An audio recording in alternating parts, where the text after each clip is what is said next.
ভিতরটা এমন কালো কেন? কই রূপা আন্টি, দেখি তো। আরে হ্যাঁ, তাই তো দেখছি, কিন্তু এইরকম কালো হলো কি করে? আমি তো কিছুই জানি না। হ্যাঁ হ্যাঁ, বুঝেছি, তুই এটা ইচ্ছে করেই করেছিস। তোর থেকে সবাই তরমুজ কিনে বলে তোর এখন খুব লোভ হয়েছে, তাই না?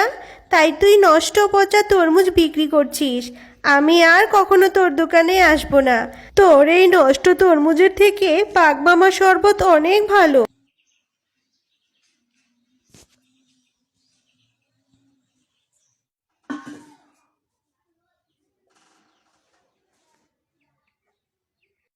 বাঘ মামা, আমাকে এক গ্লাস শরবত দাও তো।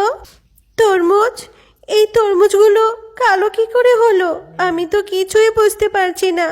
বাড়িতে গিয়ে বাকি তরমুজগুলো কেটে দেখতে হবে। হে আল্লাহ, এটা আমার সাথে কি হচ্ছে?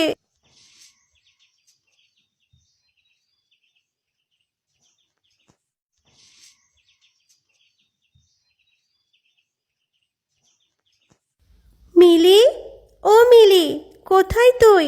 ঘর থেকে ছুরিটা নিয়ে আয় তো দেখি।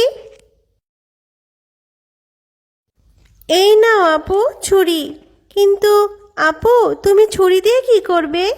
এই তরমুজগুলোকে কেটে দেখতে হবে ঠিক আছে কিনা।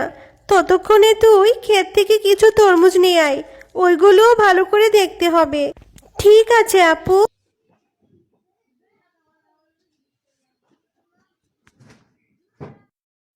এই নাও আপু, তরমুজ। হায় আল্লাহ, এই তরমুজগুলো তো দেখি ভিতরে সব কালো হয়ে গেছে। এখন আমি কি করব? তরমুজ বিক্রি করে যে সংসারটা চালাই, এখন আমি কিভাবে সংসার চালাবো?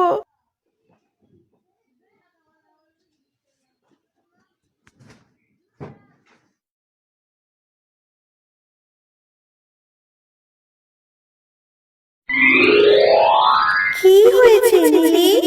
তুমি এইভাবে কাঁদছো কেন? এ কি, তুমি কে? আর কোথা থেকেই বা এলে? ভয় পেও না লিলি, আমি হলাম পরী।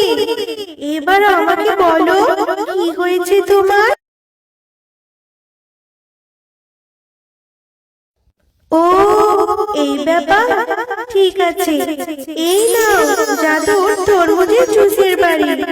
এখন থেকে এই বাড়িতে তোমরা থাকতেও পারবে, আবার এই তরমুজের জুস বিক্রিও করতে পারবে। তোমাকে অনেক ধন্যবাদ পরি।